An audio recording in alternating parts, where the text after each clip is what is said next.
Thank you. People coming together outside the headquarters of Turning Point USA, Charlie Kirk's nonprofit here in Phoenix. Several memorials have been set up in honoring that political voice. 12 News journalist Sean Rice has been speaking to people there today. And Sean, what are they saying? Yeah, Tram and Troy, I got to tell you, this has been an incredible scene out here. Droves and droves of people coming here to the Turning Point USA headquarters to honor the life of Charlie Kirk. And I got to tell you, as you mentioned, I've had a chance to speak with many of them. And one thing I've really taken away is that every person's love for Charlie Kirk has really been unique to them. Some love his political stances. Some love his ability to debate and challenge controversial political topics. And some love his deep-rooted Christian faith. I'm going to step out so you can get an idea of what this looks like here today. There are two different memorials here set up outside of the Turning Point USA headquarters in Phoenix.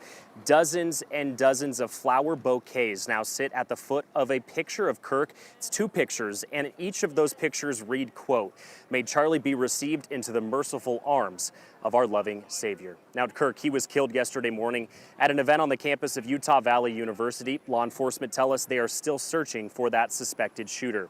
Kirk was a mighty and important figure in Arizona politics. This is a place he's called his home for the last decade, and it's where he created this nonprofit group, Turning Point USA. Now, this morning, Arizona Governor Katie Hobbs, she took our questions at an unrelated event in Phoenix. There was a lot of discussion around political violence and ways to stop it. I had the chance to ask Hobbs directly, what can we do as a country to make this kind of violence a thing of the past? How do we calm the vitriol? I think there's average Americans, everyday Americans sitting at home today wondering, what can I do to prevent something like this from happening again to a person from either side of the aisle? Is there anything, a message you would give to an average everyday Arizonan on this? I think I've consistently said that that we don't solve problems in our democracy through violence. We solve it at the ballot box. And I can't speak for every Arizonan or American, but I know that as an elected leader, my responsibility is to do everything I can to work to tone down the rhetoric. And I think I would call on other elected leaders to do the same and set that example that Americans will follow. And to give you an idea of who was here today, I had a chance to speak with this couple. They're actually from New York. They're vacationing here in the Valley. They dropped everything. They were here to do other things, but they came here today to pay their respects to Charlie Kirk, as so many others have done here today. One thing I do want to point out, as this afternoon has gone on, we have seen many Turning Point USA staff members come out of these two buildings here to my right.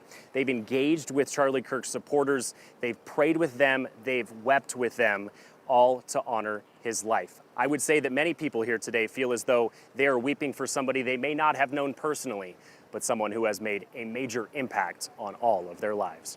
We're live this afternoon in Phoenix. Sean Rice, 12 News. You know, Sean, earlier this afternoon when you gave us a report at 1 o'clock, the crowd was pretty sizable, and it looks like it's grown even more since then.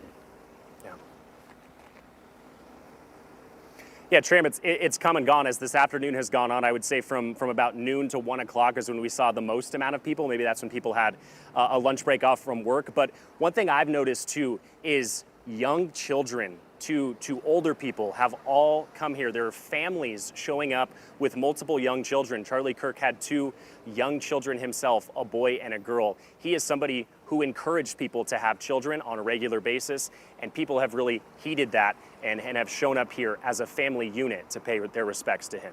And I'm sure you've been over there and looked at that memorial, Sean. Is there anything that stands out at you? Is there a theme to the notes you're seeing? I mean, what are I see flowers. I've seen some stuffed animals. What all is over there? Yeah, flower bouquets, handwritten notes, American flags, Trump flags, and then obviously the two pictures, which are the exact same of Charlie Kirk, a religious message in response to his death. And so there are some handwritten notes. I've had a chance to read some of those. People just thanking him for the impact he's had on American politics. Of course, many of these people are supporters of our current president, and so many of them have appreciated his impact on getting him back into the office. But also some of the faith-based things have been really important to these people as well. All right, Sean, thank you so much for that report. All right, Nick, turn down to retired Salt River Police.